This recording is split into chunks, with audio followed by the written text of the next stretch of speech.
ఏ దారిలో నువ్వు పోతున్నా, ఏ గండం నీకు ఎదురైనా, ఏ కీడు ఎన్నడు జరగదు నీకు, అమ్మ దీవెనిది నా కొడుకా.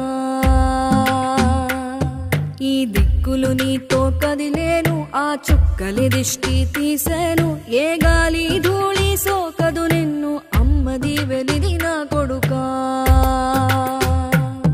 ఏ పిడుగుల చప్పుడు